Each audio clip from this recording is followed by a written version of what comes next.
Welcome back, everybody. Proposition 58 and 193 is soon going away. Here's what Prop 19 will do. This overrides Prop 58 and 193. Proposition 19 is a new California property tax transfer law.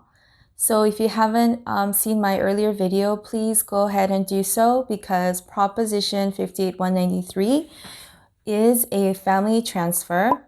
It's a parent to child, grandparent to grandchildren. To briefly go over what Prop 58 and 193 is, it's allowed inherited children to be exempt from real property tax reassessment. What that means is that when your parents or grandparents give you their property legally, as you being the ownership of being a children or grandchildren, the property tax assessor will not go out and reassess, will not check your value of the property of your home again, and will not tax you of the house that you inherited. So that's why Proposition 58 and 1193 allowed these family transfers over the lifetime or upon death. So now under Proposition 19 makes it no longer possible to gain the benefit of the low tax basis rate transfer. So even if the property is acquired by the children or grandchildren, or we call it the heirs, if they live in the property as their primary residence, then this will allow under 1 million property value that the tax assessor will see that the amount that it's capped at is 1 million.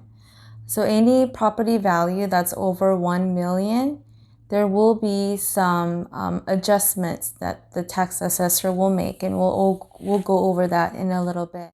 So here's an example. Let's say that you're the children or the grandchildren or your heirs have inherited the property of being the value at 500,000. Then the tax assessor will not go out and reassess the property, which means the tax basis will remain the same as the original tax basis from the time when your parent or your grandparent transferred the property to you.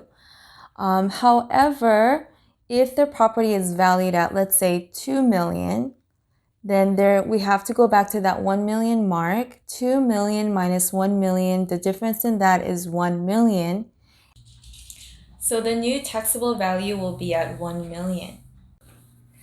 So under these family transfers, let's just say that if the children, the recipients, or we call it the transferee, so that they're the children, the grandparents, the grandchildren, and the heirs, let's say they don't want to live there, or they can't because they already have their primary residence, and they want to, if this property is an intent to just keep it as a second home or renting it out, then they would see a big tax increase on the property under Proposition 19.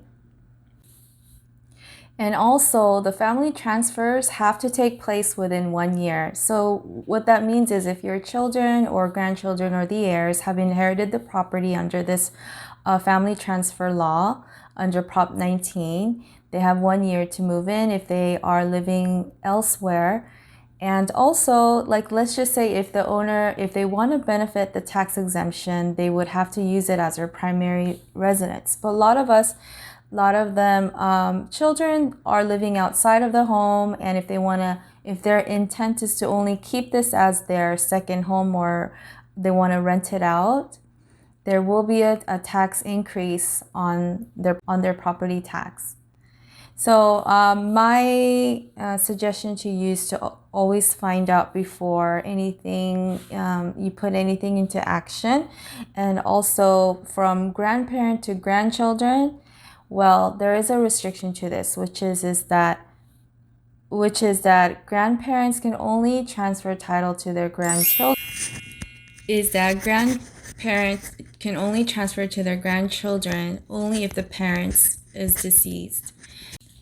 So the grandparent can transfer title property to their grandchildren only if the parents are deceased. There's no way around it on that. Otherwise, it would be considered a parent-to-child transfer.